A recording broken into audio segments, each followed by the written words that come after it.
Shalom, salam sehat.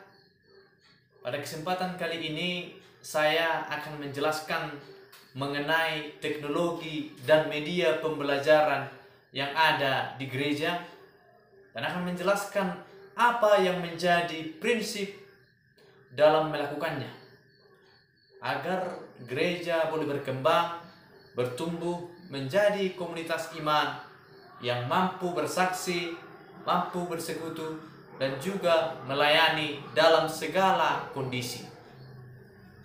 Di tengah kemajuan teknologi saat ini, sudah banyak orang yang sudah masuk dalam ruang lingkup teknologi. Itu tidak dapat kita pungkiri. Akan tetapi meskipun demikian, ada juga yang masih belum mengerti dan mengenal apa itu teknologi dan apa fungsinya dan apa yang menjadi manfaatnya bagi kemajuan sebuah gereja. Berangkat dari pengertiannya, teknologi adalah keseluruhan sarana untuk menyediakan barang-barang yang diperlukan bagi keberlangsungan dan kenyamanan hidup manusia, atau alat yang dapat mempermudah kinerja manusia. Banyak macam-macam dari teknologi ini, seperti teknologi pertanian, teknologi informasi, teknologi kesehatan, dan masih banyak lagi. Tetapi di gereja itu berbeda. Di gereja, teknologi dilakukan dalam rangka membangun jemaat Tuhan, mendewasakan iman jemaat, mengatur organisasi atau komunitas iman, sehingga teknologi mempunyai peranan yang sangat penting dalam rangka berpikir manajerial atau menyeluruh untuk menata, untuk mengembangkan, untuk memajukan jemaat. Oleh karena itu, kita bisa melihat dari masa ke masa bagaimana perkembangan-perkembangan yang terjadi di gereja kita. Itu dapat dilihat dalam Renstra ataupun dapat kita lihat dalam program-program di mana kita menemukan banyak perubahan-perubahan. Kita menciptakan sistem-sistem baru untuk menjadi pegangan, untuk menjadi panutan dengan cara bagaimana kita mengelola, bagaimana kita menggembalakan jemaat Tuhan ini. Dan dari teknologi itu sekaligus juga kita melihat perkembangan media-media yang ada di gereja kita. Fasilitas-fasilitas yang dipakai, apakah itu gedung gereja, apakah itu tempat pertemuan, apakah model-model PA, apakah model-model seminar, dan lain sebagainya. Semuanya itu menunjukkan bahwa teknologi itu diikuti dengan media-media yang sudah ada. Segala sesuatu yang kita lakukan di gereja itu merupakan alat pengajaran bagi kita. Bagaimana kita bergereja, bagaimana kita berorganisasi iman, dan bagaimana kita berorganisasi dalam hal gereja. Jadi teknologi dan media pengajaran ini menjadi sebuah kekuatan bagi para pelayan Tuhan untuk mengenal kehidupan bergereja. Perlu kita ketahui, gereja pada saat ini tentunya harus mempunyai prinsip, di mana prinsip adalah penyataan fundamental ataupun kebenaran umum yang dijadikan oleh gereja sebagai sebuah pedoman untuk berpikir atau untuk bertindak. Dengan adanya prinsip, gereja tentunya boleh berkembang, boleh bertumbuh menjadi komunitas iman yang mampu bersaksi, mampu bersekutu, dan juga mampu melayani dalam segala kondisi yang tepat atau sesuai dengan kemajuan dari gereja tersebut. Akan tetapi, gereja pada umumnya masih sulit untuk menetapkan sebuah prinsip dan menjalankan prinsip, sehingga gereja sulit untuk berkembang, khususnya dalam membina jemaat, baik kalangan sekolah minggu, remaja, pemuda-pemudi, maupun kalangan orang tua. Oleh karena itu, ada beberapa prinsip yang harus dilakukan dalam melakukan teknologi dan media pembelajaran dalam gereja, agar gereja kita boleh berkembang, boleh bertumbuh menjadi komunitas iman yang mampu bersaksi, mampu bersekutu, dan juga melayani dalam segala kondisi. Yaitu yang pertama adalah prinsip di mana gereja itu haruslah mempunyai sistem kemampuan manajerial yang baik. Ini sangatlah penting, terutama bagi pemimpin dalam gereja. Kemajuan sebuah gereja tidak akan terlepas dari usaha pemimpinnya untuk memajukannya, baik itu melalui pendeta, sintua, pertua, ataupun diaken, guru jemaat, pengurus kategorial yang akan memimpin semua gereja dan organisasi dalam gereja wajib memiliki kemampuan manajerial untuk memajukan gereja itu. Yang kedua adalah di mana gereja harus mempunyai prinsip, gereja harus mempunyai sistem renstra ataupun rencana strategi. Renstra ini merupakan segala sesuatu yang dibutuhkan di gereja, yang merupakan dokumen rencana organisasi dalam jangka panjang. Mempunyai renstra menjadi hal atau suatu sistem penting dalam kemajuan gereja, karena dalam renstra ada target, tujuan, dan pelaksanaan yang harus dicapai. Jadi ketika rencana itu diperhatikan dan dilaksanakan, tentunya gereja akan semakin berkembang, maju setiap tahunnya menurut rencana perkembangan yang dibuat dalam setiap tahun. Dan ini tentunya sangatlah berdampak tidak hanya dalam kehidupan organisasi gereja saja, tetapi juga dalam kehidupan jemaatnya. Dan dari renstra tersebut ada evaluasi yang harus dilaksanakan, yang dimana kita akan melihat apakah renstra kita berjalan sesuai dengan target, dan apakah kira-kira kendala dalam pelaksanaan renstra tersebut sehingga dapat diperbarui, dapat diperbaiki untuk renstra yang akan datang. Yang ketiga adalah prinsip di mana gereja harus mempunyai sistem administrasi gereja. Prinsip ini juga sangatlah diperlukan dalam memajukan sebuah gereja. Dengan tertatanya semua dokumen, penataan, dan juga pengembangannya, maka kita bisa mengetahui apa yang perlu dibenahi di dalam jemaat.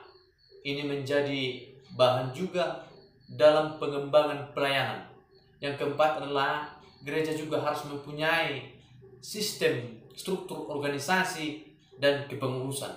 Ini juga merupakan suatu hal yang sangat perlu, di mana prinsip ini dibuat untuk mempermudah peraturan, diatur dalam satu kesatuan, memiliki batas yang jelas, yang semua ini diatur dalam sebuah rapat untuk menyelesaikan masalah dan mengatur pekerjaan untuk memajukan sebuah gereja. Diperlukan struktur organisasi dan kepengurusan yang kontekstual, artinya adalah mengena ke semua orang. Yang kelima adalah prinsip di mana gereja harus menerapkan tritugas panggilan gereja.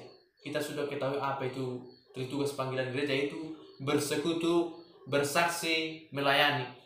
Karena hal itu menjadi tolak ukur akan keberhasilan pelayanan gereja. Ketika kita berbicara mengenai persekutuan, persekutuan itu dibangun atas ajaran Yesus Kristus yang berdasarkan iman, pengharapan, dan kasih. Persekutuan tidak pernah dibatasi oleh suku, bangsa, pendidikan, gender, dan sebagainya, baik dalam bentuk persekutuan kebaktian, katekisasi, penggembalaan, pastoral, ibadah rumah tangga, ibadah kategorial, dan lain sebagainya. Sehingga tidak ada pemisah di sana. Maka untuk mencapai itu tentunya diperlukan sistem yang efektif, seperti persekutuan dihubungkan dengan visi dan misi gereja. Dalam sistem kepemimpinan haruslah bisa memanajerial, dan juga sistem administrasinya tersusun baik dan rapi. Kemudian kepengurusan juga jelas dan transparan. Demikian halnya dengan struktur organisasi yang ada dalam gereja tersebut, sehingga persekutuan itu nyata dalam kehidupan berjemaat dengan persekutuan kepada Tuhan dan juga kepada sesama anggota jemaat. Selanjutnya adalah marturia. Marturia adalah menjadi salah satu tritugas panggilan dari gereja. Dalam rangka menjalankan tritugas panggilan gereja tersebut, maka program dari marturia harus dirancang dengan baik, karena ini berkaitan dengan amanat agung yang telah disampaikan oleh Yesus Kristus dalam perjanjian baru. Bergerak dari sifat gereja, bahwa gereja adalah kudus dan am, universal, yang berarti bahwa Injil tersebut harus diberitakan kepada semua orang tanpa terkecuali, yang dimana Injil yang adalah berita keselamatan harus dipersaksikan, karena Injil tersebut adalah kabar baik mengenai Tuhan Yesus Kristus yang merupakan penyelamat dan juru selamat manusia.